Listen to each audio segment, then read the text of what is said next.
Tani unë si një korçare që jam, nuk dua që ta mohoj nga vije dhe nuk du të them që shizën e korçarët njihemi dhe pak për do shtrënguar. Korçarët e Gjirokastritet po kemi ndryshuar këto kohë e fundit. Megjithatë unë I love malsorët e mi këto që ndodhen.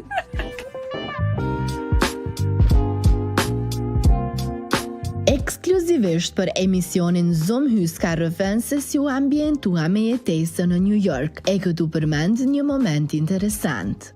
Shkoj me një valigje, por si u rikthya? Kur kam shku në Amerikë, kam qenë me një valigje shumë të vogël, sa i kam pasur dhe rrobat e llogaritura për një javë. Nuk e kam menduar kur që do shpërngulesha dhe do jetoja në Amerikë. Nëse ka pasur dy vende që nuk kam dashur të jetoj, ka qenë Franca dhe Amerika.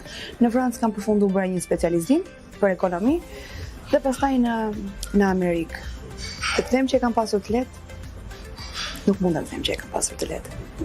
Sepse kam shku, nuk kam njohur askënd, edhe mendoja thoja kush do ta marr vesh që unë jam këtu, që unë këndoj, që merrem me muzikë. Domethënë e kisha shumë të largët ditën kur do vinte një zile telefone dhe do thoshte hey Geron, unë martohem këtë muaj ose martohem vitin tjetër, a mund të jesh ti këngëtarja e dasmës time? Ne kam pasur shumë të vështirë dhe çdo ditë duke ditur pjesën e karakterit tim që jam një person që vendos shumë vete në sfida. E dija që në Shqipëri të kthehesha, këtu kemi plot miqe dhe faleminderit Zot që kemi miqe, kemi producent, kemi kolegë që na suportojnë. Por aty jeni një vend që askush nuk njeh dhe ti je kaq e vogël dhe jeni një mes të një oqeani që duhet të zgjedhësh ose të notosh dhe për t'i çarë ato dallgët, ose të kthehesh në breg edhe të mjaftohesh me atë që ke. Por sot, pas 7 vitesh, vërtet jam shumë e lumtur me atë që kam arritur në Amerikë. Nga jo vajza me një valigje, sot u ktheva në Shqipëri me 6 valigje. Krahas angazhimeve që ka Gerona ka hapur 2 biznese midis New Yorkut e gjatë verës është aktive me data të dasmave. Nuk kam problem me menaxhimin e kohës, sepse jam pak tip rëmujaxhie dhe ndonjëherë harroj që ti menaxhoj situatat, gjërat. Edhe për pjesën e datave, për shembull në pjesën më të madhe të rasteve në Amerikë kam kolegun tim që bashkëpunoj edhe ai merret më shumë me data dhe i them që hey, fole dhe shënoj data sepse unë në Amerikë kam edhe 2 bizneset mia. Kam një coffee shop, një lokal të vogël që mblidhen shqiptarët, për komunitetin shqiptar dhe prandaj jam kaq shumë afër me shqiptarët aty, edhe kam edhe një fast food. So jam shumë ngarkuar me pjesën e bizneseve dhe për pjesën e dasmave dhe këto, gjithmonë është kolegu që më ndihmon shumë për datat edhe për të gjitha. Për sa i përket pjesës së udhëtimeve në Shqipëri, unë tani është hera e dytë që kthehem pas gjithë këtyre viteve edhe sa më shumë vi, aq më shumë dua të kthehem. Domethënë, pavarësisht se me mendje mund të jem në Amerikë ose me trup mund të jem në Amerikë, po gjithmonë me shpirtin me zemër jam në Shqipëri.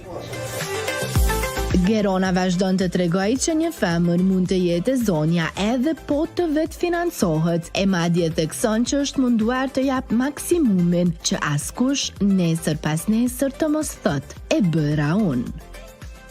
Ka ardhur një sistem që njerëzit ose brezat e rinj janë pak dembela, i duan gjërat më gati, mendojnë që pasuria vjen shumë lehtë ose mendojnë që shumë njerëz kanë atë mentalitetin që duhet të kapesh pas dikujt për t'ia dalë.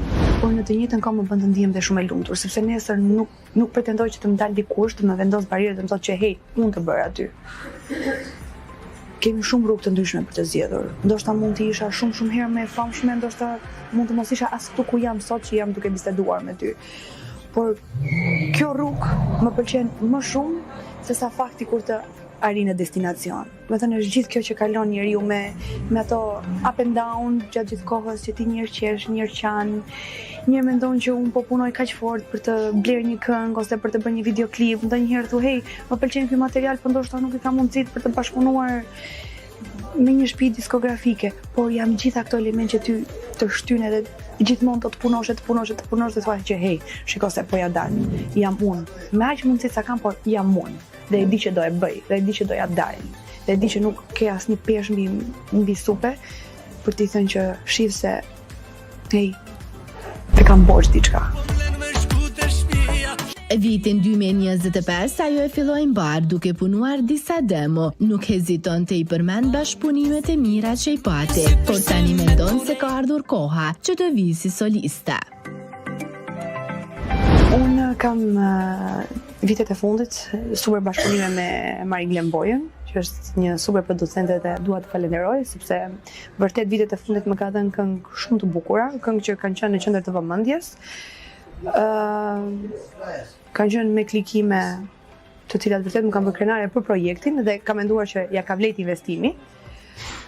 E kam shumë të thjesht të bashkëpunoj me njerëz që më njohin, sepse më duket sikur më lexojnë shpirtin. Dhe kur producentët e lexojnë shpirtin dhe ta hedhin në muzikë, besoj se nuk e çfarë kërkon më tepër. Por nuk e kam as problem që të bashkëpunoj edhe me producent të rinj. Më pëlqen të bëj diçka ndryshe, më pëlqen ndoshta të punoj edhe me producent që janë komplet jashtë stilit tim, sepse dua ta shoh Geronën edhe në një stil tjetër. Punimet vitet e fundit kanë qenë vërtet bashkëpunime me virtyt. Kanë qenë njerëz shumë talentuar, Beskallaku, Olsi Bylyku, Klodian Kodra që është një këngëtar shumë i talentuar, pavarësisht se nuk është shumë i bujshëm në rrjetet sociale dhe nëpër televizion, por është vërtet shumë i talentuar. Ta mohoj që t'i japin suport për të ngritur emrin, nuk e mohoj sepse jam shumë realiste dhe fakti që kam qenë në Amerikë, unë projektet i kam realizuar ande kurse çunat kanë qenë në Shqipëri. Kështu që në shumë videoklipe nuk dallohet që ne nuk jemi në të njëjtin vend.